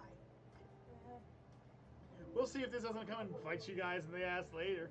Anyway, I think it should only bite him on the ass. well, it depends if he's with the party or not at the time. If he's not there, I guess you guys will have to face it, won't you? Yay. Fucking the whole party deathgasm. He I is the traitor! He is the traitor! was just joking. I didn't think that would be taken seriously. I am the DM. I will take things seriously if I We will were you. take everything you say! I even rolled the dice to see if it would penetrate. It didn't penetrate quite deep enough, but it did something. You'll all find out what it did later, by the way. But how far is this giant creature from Well, us? You haven't noticed it yet. As you're going around and finding a way to get to the other side, you notice that there is something disturbing the surface. And as you approach, several large, menacing beings start stepping out of the water. They're made of metal almost, with what appears to be 6 to 8 glowing green eyes. They have one large vacant hand, and their other hand seems to have become some kind of tool. Some of them appear to have drills. Some appear to have harpoon launchers. All you know is they're roughly the size of an ogre each, so they're definitely bigger than you guys. 3 of them walk out of the water. You hear a tiny squeaking voice, almost cute. It begins to say, "We have done no harm to you. Why do you come after us?" I start off by saying, well, you spooked a little girl over on the other side of the island, and we were just asked to come over and see what your guys' intentions are. Are you friendly, peaceful? You're not going to do any harm to the other villagers across the ways? But you also notice that this squeaking voice is not coming from these giant monsters. And also very curious about where that squeaking voice is coming from. Do a scan, Nick. I shall try and do a scan. You scan and notice that those monstrosities in the water are filled with magic. What kind you can't really tell, and you notice that in a bush of kelp just in front of you, about 5 feet away, seems to be a small golf ball sized creature that appears to be speaking. It says, "Pay no attention to the kelp covered bush. We are terrifying creatures. Ooh!" And as it says it, the monsters lift up their hands and shake them back and forth, trying to seem like they're scary, you know. Listen. Always wanted to investigate.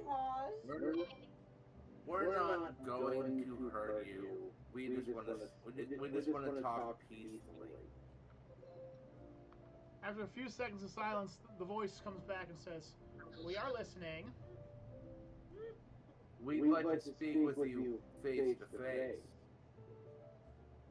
You hear a bit of a grumble and says, "That's going to be kind of hard to do." And why will it be hard to do? Out of the kelp crawls out a small, and I'm talking like golf ball sized, quab with little chains on its wrists. And it looks up at Juggernaut with an attempt at a grumbly face and says, "Because, you buffoon, your nose is the same size as my body. How can we talk face to face?" Would you like me to pull No. Necro, roll a d20 quick. Please roll a d20. Oh, please get a high roll. Please. 16. What? 16. Okay. With a panicked yelp, the smaller crab is lifted in what his eyes feels like over a mountain in size up to Necro's face. It's eeping, it's cowering, it's hiding its eyes behind its claws, it's shaking. It is terrified. You have literally just traumatized this creature. Necro gains the title Quab Terrifier. I mean you no harm. I just want to actually talk face to face. See, now we're kidding. It covers what should be its ears and says, "Please stop screaming." You have to realize, Necro, that at its size, your voice is booming to this thing. Ooh, I should probably put you back down. You probably should. And put it back down. The now completely terrified Quab faints over and has one of those little anime ghosts come out of it. You've knocked him unconscious. Technically, all it would take is one thing, and that's from Mama Bear. And everything in that plate would be destroyed. Except you have to remember that these giant monstrosities in the water are filled with magic. It could destroy them or it could detonate them. Oh, come You don't want to do something like that. You hear another tiny voice. It's kind of hidden under the water this time. "What have you done to Toady? You monsters!" Sorry, I just want to see him face to face. The ground begins shaking as one of the monsters walks towards Nick. It is quite literally Nick is staring at its crotch plate in size. Hey, listen, It you looks gotta down. pay for a good time. Necro, roll a d20.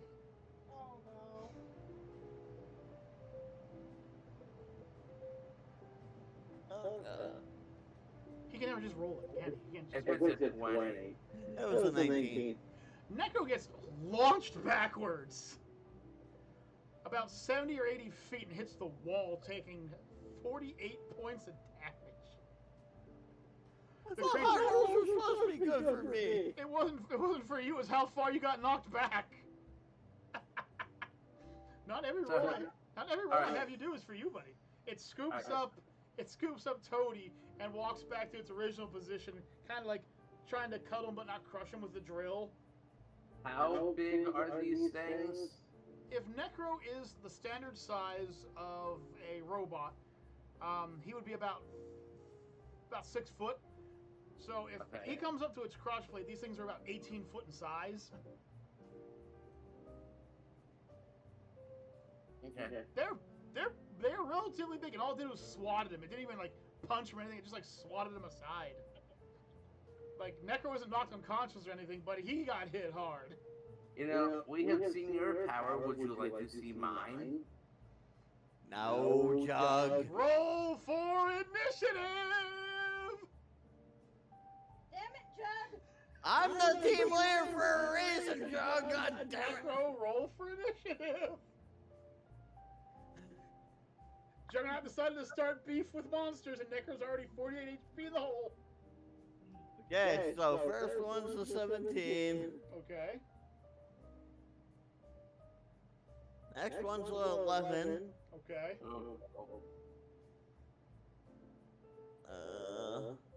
Next one was a 5. How many am I rolling? You're rolling 1, 2, 3, 4. Yeah, 4. Oh, by the way, in the distance, you hear somebody say, "What the hell was that?"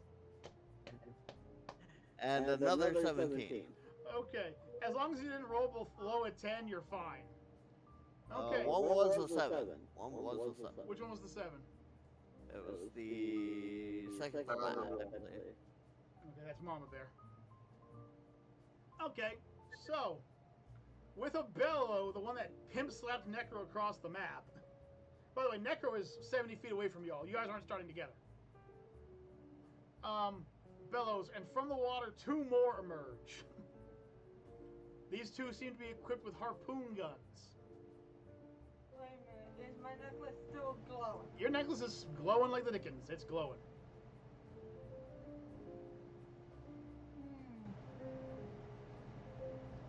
Williams will go first.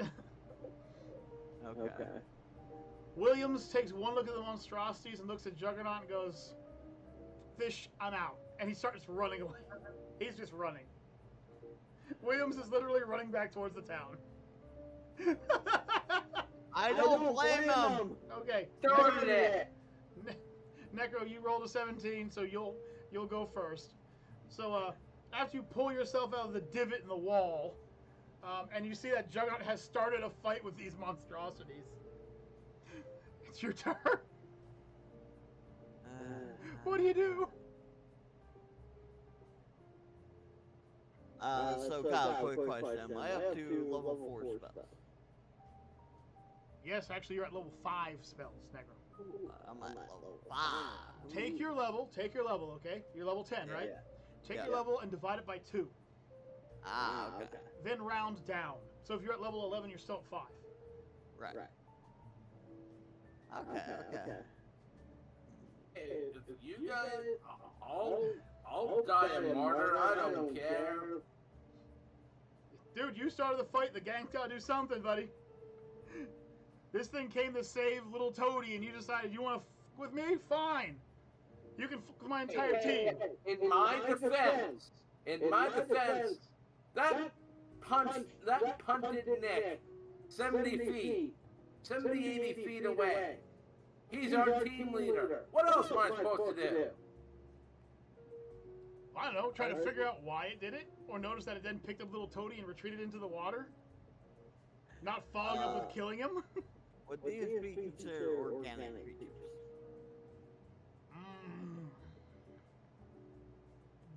Yes. They would be considered organic creatures. Okay. So I'll get to cast this wonderful spell that I just found in my level 5 called Soulstorm. Okay, what does Soulstorm do, Necro? This generates a this spell generates a cascade of soul energy, brilliant arcs of vibrant blue lightning-esque energy. Okay. Automatically killing any organic creature with 3 or fewer HD. An organic creature with 4 to 6 HD is slain unless it succeeds a fortified save, which in that case it takes 1d4 points of constitution damage. Okay. And what about anything above that? And an organic creature with 6 or more HD will take 1d4 constitution damage on your turn each round. And let's see, how long does this last for? It says 10 minutes per level. Okay. And how many does it affect? Does it affect the cone or? Oh wait, actually, nope, I can't use it yet. Fuck. I didn't read the range. Find something else here.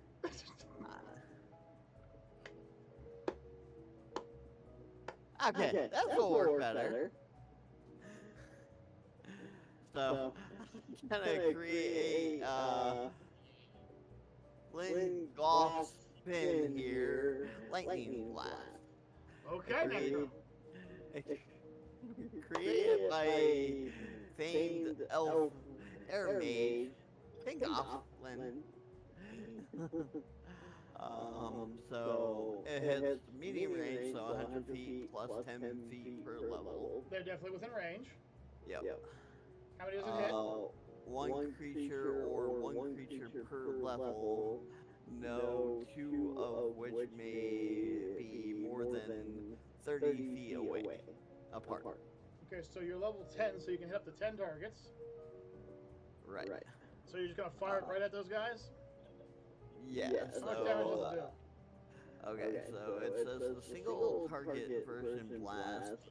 The target with the bolt of lightning deals 160 electric damage per level, maximum of 15d6. Okay, and what about the multi-target? Multi-target affects up to one creature per 2 levels. Okay, so you can hit up to 5. Right. And each creature is blasted with a jolt of lightning, deal 10d6 electric damage.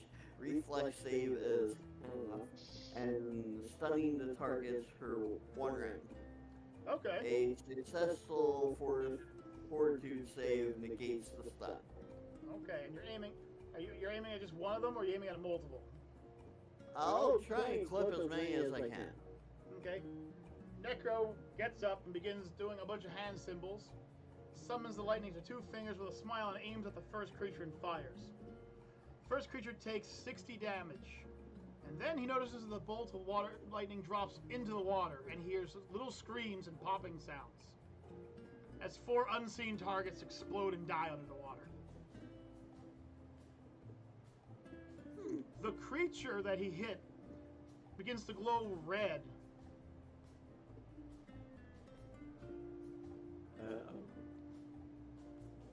So, Juggernaut, you're next, buddy. You're swinging for the fences, buddy. Come on. Now you fucked the pooch, Nick. What are you talking about? I killed 4 of them. What did you kill them? Something's glowing red. If it glows red, it's not good. What do I have around me that I can hurl? Boulders, sand, Monoman, Trisha, Deathgasm. Did you say what I thought you said, Deathgasm? You Yes, said I throw him at one of their anuses. Well, they're all facing. Think He's gonna have about the it. boomerang. I could emerge into darkness, and I could go inside and start slashing. Oh, that is a deadly ability. He could do that, yeah. He can only do it Let's to do that. Okay, so alright, almost hit me. Okay. So Juggernaut grabs Deathgasm and just rifles him back and goes, "Yeah, better, swing!" and pimp launches him, just full power. Deathgasm slowly approaches, and then, as if time is standing still, he passes through one. He passes through the other one. And both of them take 72 points of damage from internal damage. He lands in the water and begins to sink. Necro, roll a d20 real quick. Need to do So it's a 3. Okay, well, Deathgasm skitters across the surface of the water and sinks. He's able to pull himself to the surface through swimming. It is way too deep for him to stand. Trisha, it is your turn now because your mother, unfortunately, is going to be going last. Thanks to somebody's rolls. It's the roll of the dice. It's RNG. Well, apparently I just saw that if I put my knuckles in the water, I will freeze. She's been reading. She's reading! So I will not be doing that. Crap, there, she's reading! I can't cover this. So, what other powers do I have? Well, besides a ton of magical capabilities, you are a war cleric after all. You have the ability to summon a weapon of your choice that will be magical in damage. You could fry them with lightning, throw fireballs, heal someone who got pimp slapped into a mountain range, cast shields around people, cure plagues, which is going to benefit you right now.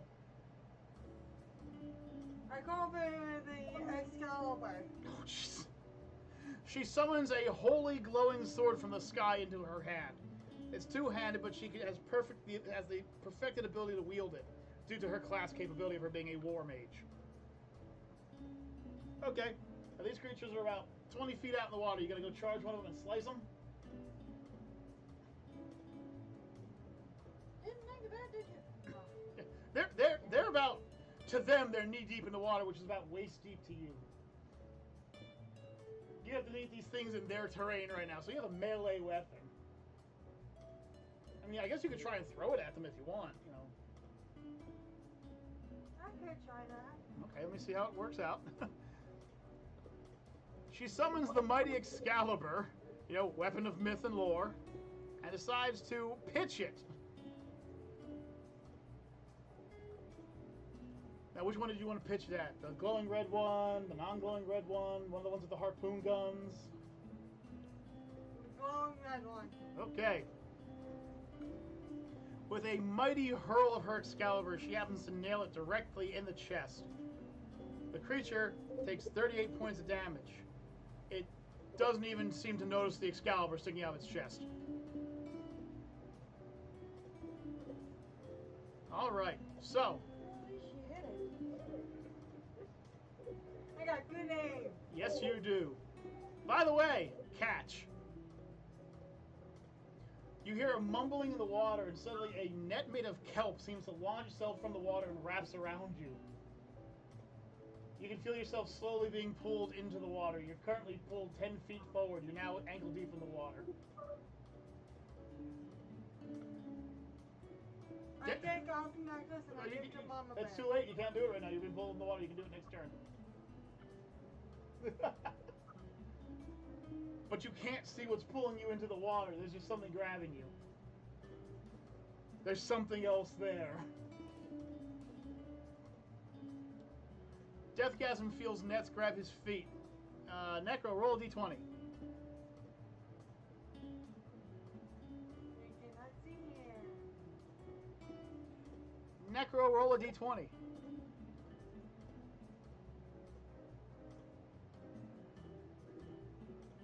Kaiju K, roll a d20. All right, I got you. Don't worry. He said give me a second. I can't give him a second. My goodness gracious, some people. I'll roll the d20. He said 12. Well, too late, I rolled. Deathgasm, you're able to keep yourself treading water, but something's trying to pull you under. Necro, roll a d20 one more time.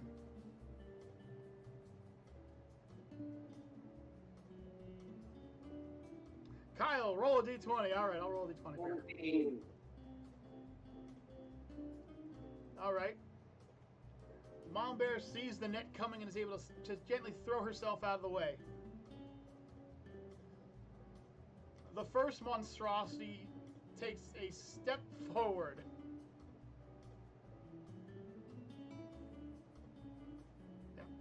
In the distance, say, hey, why is there glowing over there? Someone get the crocs. Or the crocs. The big creature turns to the distance and looks forward. It looks directly at Juggernaut, or you think it looks at you. You can't really tell. It's got those eyes that are pointing in every direction, but it kind of focuses on you. The three with melee weapons slowly slosh into the water, getting out of vision. And the remaining two, what do they do? What are they going to do? It's because he switched. That's why you can't hear him. God damn it, again? Why does he keep switching? Why does it keep switching? Oh, jeez. Are you in the bathroom, Necro? Oh, jeez, turn off the camera then. Anyway, so, the other two retreat, but as they retreat, Mama Bear and Necro both catch a harpoon to the chest. Mama Bear takes 38 points of damage. Necro takes 22 points of damage. The nets seem to let go, and the creatures seem to go into the water, disappearing quickly. You're left wounded on the beach, unsure of what just happened, but you can see where the lights are going. They're heading towards the dock.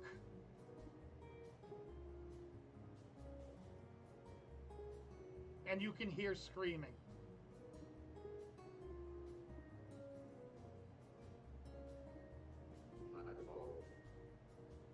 Or was it? I mean, after all, they did look at Juggernaut before they left. Why would Juggernaut start a fight at random? And then why would the creatures look at him afterwards? Almost as if they were receiving a command or something. And this is where the episode will end, folks. At a cliffhanger! Yay! What? It's a cliffhanger! It's 9:30! It's time to end it! Yay! So, folks, next time we join back, our heroes will be rushing towards the dock to see what those screams are all about. But until next time, folks, I'm your DM, Kaiju K. I'm Juggernaut. Deathgasm. I'm Diatusha. And for Necro, who's on the can, Noives, Alex, and all the others, we'll talk to you in the future, everyone. Peace out, and cheers.